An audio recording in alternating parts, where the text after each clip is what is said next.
Монгол Улсын ерөнхий сайдыг айлтгай тэмцэх газарт шалгуулсан гэлээ.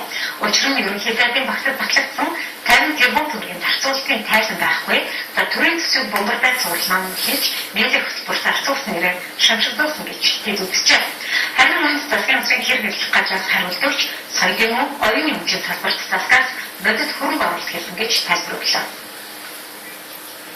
Ерөнхий сайдыг ажилтнаа тэмцэх газар шалгуулахаар өгөх болсон үндсэндээ хоёр шалтгаан байгаа гэж байна. Нэгдүгээр Монгол Улсын ерөнхий сайд алтан буян төсөв хөрөнгөийг хуулиас гадуур зориулалтын бус их үзүүрийг санхүүжүүлэхэд зарцуулсан. Ингэхдээ тендер огт дарлаагүй шууд гэрээ байгуулах замаар мөнгө гаргасан санхүүжилтийг хийсэн этгээд нь эрх бүхий бус эрх зүйн чадамжгүй этгээд байсан гэх зэрэг үзлүүдийг иргэн энэ хоёр сайн жаргалнаас дурдлаа. Зөвхөн бомбартай 9 цэвэрлэл нам бүтээх ажилд нийтдээ 250 гаруй сая төгрөгийг шийдвэрлэхийг засгийн газрын хэрэглэх газрын дэд дарга сайн бэлэг болон хэлтийн дарга биеийн сүрнээс олгожээ. Улсын хуулиас батлсан одоо төсвийн хуулийн бодлого шийдвэрээс гадуур өөрөө дуун нэгж үзмжээр шууд гэрээ байгуулах замаар ямар нэгэн тендергүйгээр одоо ингэж гэрээ байгуулж төсвийн мөнгийг шилжүүлсэн байна. Гэдэг асуудал дээр ингэж шалгуулах хүсэлтэй байгаа. Дараагийн нэг баттай зурчил бод ихэлний эдэд медиа хөтөлбөр хэрэгжүүлэхэд 220 гаруй сая төгрөг зарцуулсан байх юм. Дээр хөтөлбөрийг хэрэгжүүлэх ажлыг боловсрол телевизэд өгсөн. Энэ нь өөрөө ашиг сонирхлын зурчилтай байгаа юм а. Учир нь арилжааны олон телевизүүд үйл ажиллагаа явуулж байхад сонгон шалгаруулалт хийлгүүгээр дээр телевизтэй хамтран ажиллах хэрэг шууд байгуулсан гэж бидний харж байгаа эдгээр иргэд үзлээ. Тухайн гэрээнд ямар нэгэн байдлаар энэ одоо ихний эзэд медиа хөтөлбөрт ямар хөө одоо зохион байгуулалтаа ямар нэвтрүүлэг байх вэ? За мөн одоо хичнээн зүгш тайлбарлах ч юм уу. За ажил гүйцэтгэлийн талаар одоо ямар нэгэн тодорхой туссан зүйл байхгүй байна.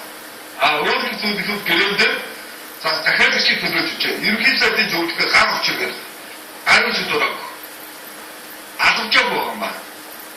Энэ алгажаагүй гэрээнд хөрөөс мөн гаргаад явуулсан. Хоёрдугаар мөрөөс энэ.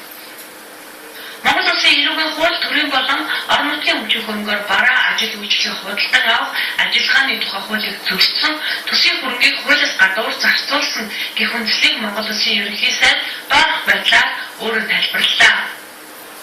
Энэ боловсрол тэмдгийн зөвөрөө санаачлаад нотны жилийн Ордон сарын Монгол хүүхдүүдэд зааж байгаа монгол хэлний хичээлийг сонирхолгүй байна. Энийг шинэлэг байдлаар бид нар заахаар боловсрол телевизэн чи бидний ажил санаачлаад хийе гэдэг.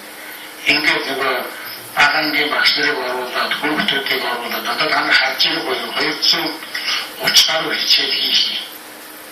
230 гаруй хичээл. Тэгээд тэр нь бол Монголда гэдэг баатар бий болгоод монгол хэлийг ингээд монгол хүүхдүүдэд сонирхолтой байх үсцээ.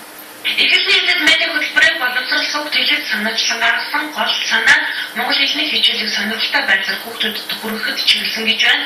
Ер нь өнгөрсөн жилчингээр үндсэн хуулийн тэцээр заргалдаж байсан. Энэ жил тэр нь шүүх болон ажилтнаа тэмцэх газраар үргэлжилж байх шиг байна гэж Монгол Улсын ерөнхий сайд хэллээ. Төрийн насны хүн цогтой